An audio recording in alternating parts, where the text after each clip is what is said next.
Hello, my dear students. Today we are moving to our problem part, and you know that we have to learn the different tools and techniques of management accounting as part of our syllabus. A number of tools are there to study the financial position and operating efficiency of a concern. So, what is financial analysis that you know? Following are the generally used tools for financial analysis. Financial analysis is for evaluating the financial performance of a company. So, what are the tools adopted by a management accountant for financial analysis? Which are given here, and these different tools that we have to learn as part of our syllabus. So, what are the statements?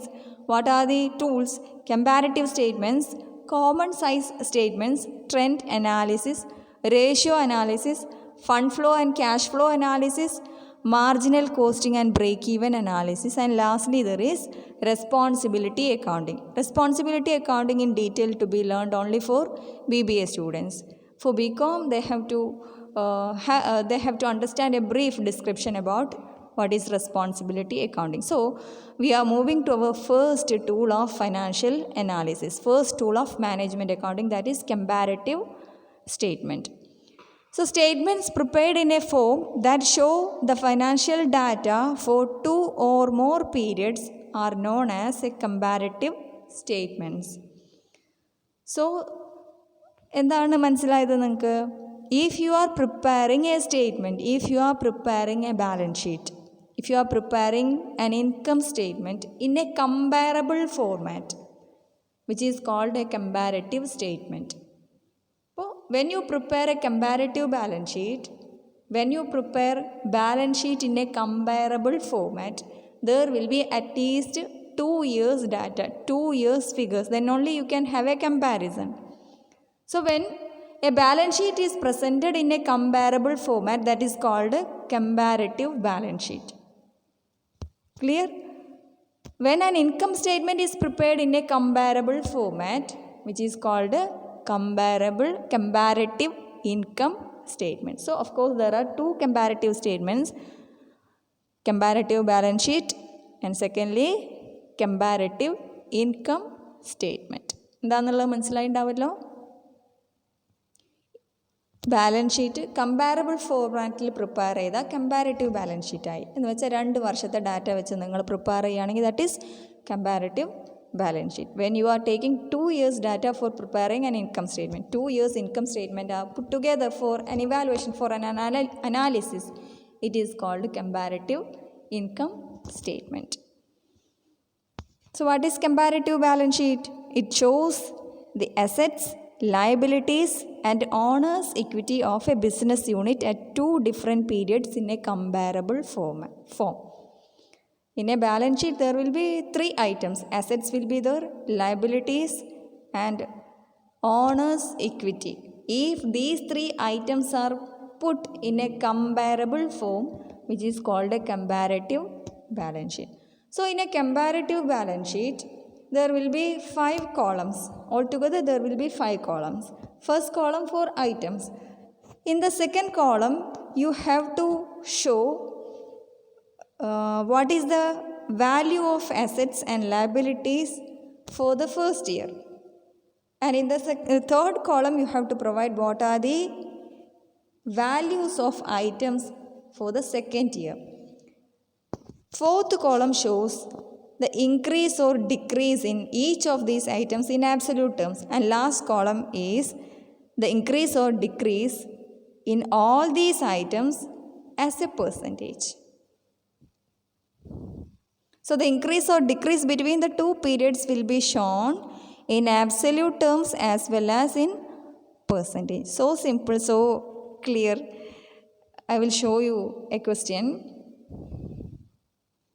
Comparative income statement എന്താണെന്നുള്ളത് നമ്മൾ already പറഞ്ഞു. An income statement shows the operating result.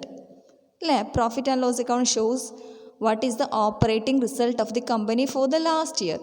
When that operating result of the company for 2 or more periods in a comparable format you put, that is called comparative income statement. So, here is a question for preparing a comparative balance sheet. A balance sheet is given here, a balance sheet of Sri Ram Limited for the year ended 31st March 2011 and 2012. അപ്പോൾ ഇതിൻ്റെ അകത്ത് IFRS convert ചെയ്തിട്ടുള്ള balance ഷീറ്റോ അല്ലെങ്കിൽ profit and loss അക്കൗണ്ടോ ഒന്നും അല്ല തന്നിട്ടുള്ളത്. Management അക്കൗണ്ടിങ്ങിൻ്റെ പ്രോബ്ലത്തിൻ്റെ അകത്തൊന്നും അങ്ങനെ ഒരു ചേഞ്ചസ് വരുത്തിയിട്ടില്ല. എനിവേ ലാസ്റ്റ് ഡേ നിങ്ങൾ കണ്ടല്ലോ what is the format of IFRS converged income statement and balance sheet അല്ലേ? ലാസ്റ്റ് ഡേ നമ്മൾ നോക്കിയതാണ്. അപ്പോൾ this is the balance sheet of a company. There are different items on the liability side and also on the asset side. A normal balance sheet അല്ലേ? അപ്പോൾ അതിൻ്റെ അകത്ത് നമ്മൾ എന്ത് വേണം? We have to prepare a comparative balance sheet and briefly comment on the financial position of the company. We already discussed that financial analysis of financial statements means analysis and interpretation of financial statements. After conducting the analysis, if you are not putting any comments on the financial performance of the company, that analysis is a waste. That post-mortem is a waste. You have to prepare a report. You have to make an interpretation about the financial position, or you have to comment something about the financial position of the company. So here a balance sheet is given. You have to divide it meaningfully into different parts, and on the basis of that you have to make an interpretation. Clear? അപ്പോൾ നമ്മളതിൻ്റെ സൊല്യൂഷനിലേക്ക് പോവുകയാണ്. അപ്പോൾ അവിടെ എന്തൊക്കെയുണ്ടെന്നാണ് പറഞ്ഞത്? There are 5 columns. The first column is of course for the particulars. Second column for the data of the first year, 31st/2011. Third column we show the data of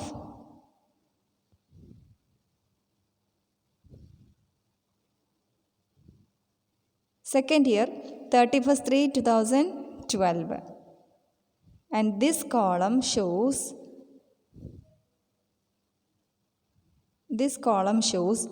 increase or decrease in each of the items in the balance sheet. അതായത് ഒരു balance ഷീറ്റിൻ്റെ അകത്തുള്ള എല്ലാ അസറ്റും എല്ലാ ലയബിലിറ്റിയിലും എത്ര absolute increase, എത്ര rupees change ഉണ്ടായി എന്നുള്ളത് കാണിക്കുന്നതാണ് fourth column. And last column shows the increase or decrease in percentage. Clear? അപ്പോൾ ഇത്രയും ക്ലിയർ ആണല്ലോ. അപ്പോൾ നമുക്ക് ആദ്യത്തെ ഐറ്റം നോക്കാം. ബാലൻസ് ഷീറ്റിൻ്റെ അകത്ത് തന്നതിനകത്ത് എന്തൊക്കെ ഉണ്ടായിരുന്നു?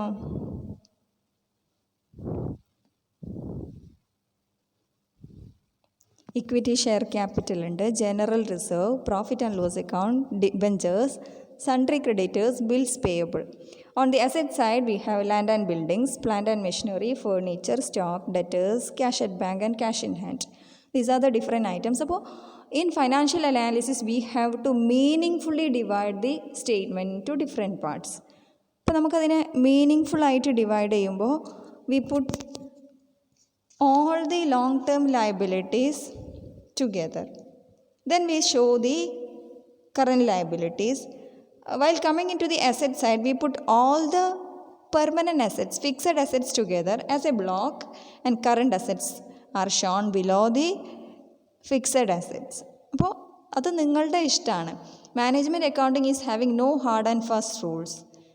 നിങ്ങൾക്ക് എന്തെങ്കിലും ഒരു ലോജിക്ക് തോന്നുന്നുണ്ട്, ഏറ്റവും നന്നായിട്ട് ഏറ്റവും മീനിങ് ആയിട്ട് ഇങ്ങനെയാണ് ഡിവൈഡ് ചെയ്യാൻ പറ്റുകയെന്ന് തോന്നുന്നതെങ്കിൽ you can divide the financial statement. So clear? അപ്പോൾ നമ്മൾ എന്ത് ചെയ്യാണ് നോക്കാം. This is the comparative balance sheet.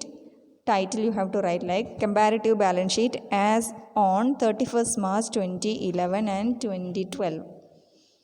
അപ്പോൾ equity share capital we take 2011 the value of equity share capital is 3,000 lakhs. In lakhs എന്ന് പറഞ്ഞാൽ അത് കൺവേർട്ട് ചെയ്തിട്ട് ലാക്സിലേക്ക് മാറ്റാനൊന്നും പോകണ്ട. We put just lakhs, figures കോളത്തിൻ്റെ അവിടെ ലാക്സ് എന്ന് എഴുതിയാൽ മതി അല്ലേ? അപ്പോൾ 3,000 ലാക്സ് ആണ് 11 value of equity share capital. 12 that is 4,000 lakh. 11 12 figures നമ്മൾ കമ്പയർ ചെയ്യുമ്പോൾ there is an increase of 1,000 lakh in equity share capital. That is shown there. 1,000 increase or decrease here. മനസ്സിലാവുണ്ടോ? ഇവിടെ നമ്മൾ എന്ത് Dada 1000 rupee is the increase, 1000 lakhs is the increase in the value of equity share capital. So next column എന്താ കാണിക്കുന്നത് 33.33%. അതെങ്ങനെയാണ് നമ്മൾ derive ചെയ്തത്, അല്ലെങ്കിൽ അതെന്താണ്? That is the percentage increase in the value of equity share capital. അപ്പോൾ നമ്മളിത് എന്തിനായിട്ട് compare ചെയ്യണം? 1000 is the value of change in the equity share capital, that is compared to 3000, that is the base year. First year is the base year. 1000 divided by 3000 into 100, 33.33% plus 33.33% increase is there in the value of equity share capital. Clear? അപ്പോൾ നമുക്ക് next item നോക്കാം. The value of general reserve. General reserve is 3000 lakhs in 2011. While coming into 2012, again the figure is 3000 lakhs. There is no change. അപ്പോൾ നമ്മൾ absolute increase ഉണ്ടോ? There is no increase, so we put a blank. So the percentage change is also a blank. Profit and loss account. The profit earned by the company during 2011 is 1400 lakhs. In 2012 it is 2660 lakhs. So how much is the change? 1260 lakhs increased. Profit is increased by 1260 lakhs. അതാണ് absolute increase in profit. 2 വർഷത്തെ profit compare ചെയ്യുമ്പോൾ ഉള്ള increase എന്ന് പറയുന്നത് എത്രയാണ്? 1260 ലാക്സ്. അതാണ് absolute increase. Percentage change എങ്ങനെ compute ചെയ്യും? 1260 is the absolute change divided by 1400. 1400ൻ്റെ മുകളിലാണല്ലോ ചേഞ്ച് വന്നത്, into 100. So that will be 90%. 1260 divided by 1400 into 100. അപ്പോൾ അങ്ങനെ എല്ലാ അസറ്റ്സിനെയും എല്ലാ ലയബിലിറ്റി സൈഡിലെ each and every items we compute percentage increase or percentage decrease. എന്നിട്ട് നമ്മൾ എന്ത് ചെയ്യും? Total funds, borrowed funds, equity share holders ഫണ്ടാണ് ഇപ്പോൾ നമ്മൾ ഡിസ്കസ് ചെയ്തത്. That is finished. Then we move to the outsiders fund, borrowed funds. അതിലെന്തൊക്കെയുണ്ട്? Debentures is the, sundry creditors, bills payable ഒക്കെ ഉണ്ട്. അതും ഇതുപോലെ ഈച്ച് ഐറ്റത്തിന് നമ്മൾ എന്ത് ചെയ്യും? We compute the absolute increase or decrease and percentage increase or decrease. After that we will be having A total funds.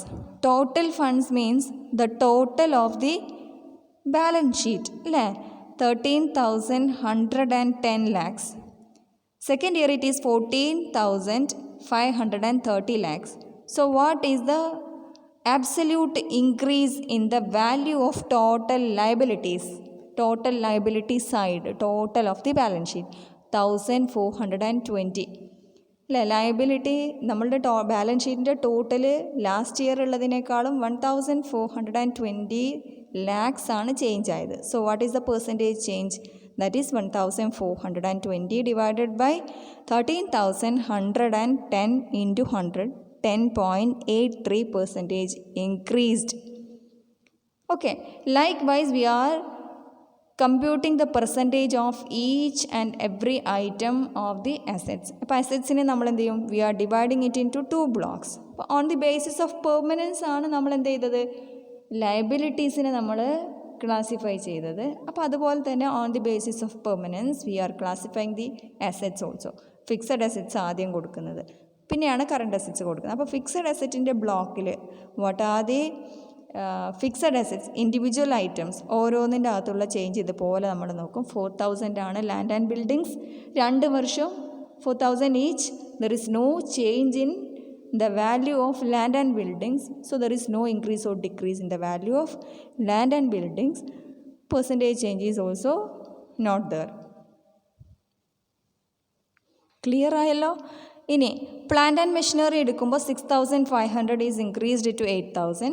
So the change of 1500 is there in the case of plant and machinery. A percentage change of 23.07 is there. So അവിടെ നമ്മൾ എന്ത് ചെയ്യും? We compute the total of fixed assets. Total of fixed asset എത്രയുണ്ട്? 11,100 ആണ്. 2011 12 വരുമ്പോൾ that is 12,800. An increase of 1,700 is there. That is equal to 15.32%. A positive change, right? അതുപോലെ നമ്മൾ current assets ചെയ്യും. Then the total of assets that also we have to make. അത് നമ്മൾ total of liability side നോക്കി അതേ amount തന്നെ ആയിരിക്കും, അതിൻ്റെ അകത്ത് ചേഞ്ച് ഒന്നും ഉണ്ടാവില്ല. So that is all about the preparation of A comparative balance sheet. ഇതേപോലെ തന്നെയാണ് നമ്മൾ എന്ത് ചെയ്യേണ്ടത്? കമ്പാരിറ്റീവ് ഇൻകം സ്റ്റേറ്റ്മെൻറ്റ് പ്രിപ്പയർ ചെയ്യേണ്ടത്. അത് റീഅറേഞ്ച് ചെയ്യുമ്പോൾ you have to follow some logics. Some meaningful rearrangement is required. Some meaningful division is required in case of balance sheet or in case of income statement. So, ഇത്രയും ആയാൽ നമ്മൾ എന്തായി? We finished our analysis part. Now we have to comment on the performance of the company, financial position of the company. That is the interpretation part. That is very important. അപ്പോൾ നമുക്ക് ഇതിനെ എങ്ങനെയൊക്കെ interpret ചെയ്യാം, അല്ലെങ്കിൽ എങ്ങനെയൊക്കെ comment ചെയ്യാം? Important ആയിട്ടുള്ളത് comment ചെയ്താൽ മതി.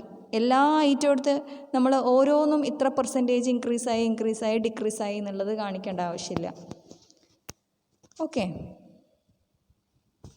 അപ്പോൾ ഇതിൻ്റെ ഒരു interpretation part I leave to you. നിങ്ങളത് നോക്കിയിട്ട് what interpretation we can make about the financial position of the company, whether the position is good, improved or satisfactory or not improved. Whatever comments you feel from the evaluation you can make. എന്നിട്ട് നമുക്ക് next day comparative income statement എങ്ങനെ prepare ചെയ്യും എന്നുള്ളത് നോക്കാം. After that I will give you some homeworks. So the syllabus describes only a general discussion on these tools: comparative statements, common size statements and trend analysis. After that, we have to go for a detailed discussion on ratio analysis and all. Fund flow, cash flow, everything we have to discuss in detail. Ratio analysis is the most powerful tool of financial analysis. And most of the questions, university questions, will be from ratio analysis. Okay, അപ്പോൾ ഇത് general discussion മാത്രമേ ഉള്ളൂ എന്നുള്ളതുകൊണ്ട് നിങ്ങൾക്ക് മനസ്സിലായിട്ട് ഉണ്ടാവുമെന്ന് വിചാരിക്കണം. എന്തെങ്കിലും പ്രശ്നം ഉണ്ടെങ്കിൽ you can put it as a query. അപ്പോൾ അതിൻ്റെ കമൻറ്റ് സെക്ഷൻ, അതിൻ്റെ ഇൻ്റർപ്രിട്ടേഷൻ പാർട്ട് അത് നിങ്ങൾക്ക് വിട്ടു തരികയാണ്. You have to make a comment on the financial performance of the company, position of the company in your notebook. You have to write the problem in your notebook and also a comment. Interpretation should also be given. That's all about today's class. നിർത്താല്ലേ? Thank you for watching. Thank you all.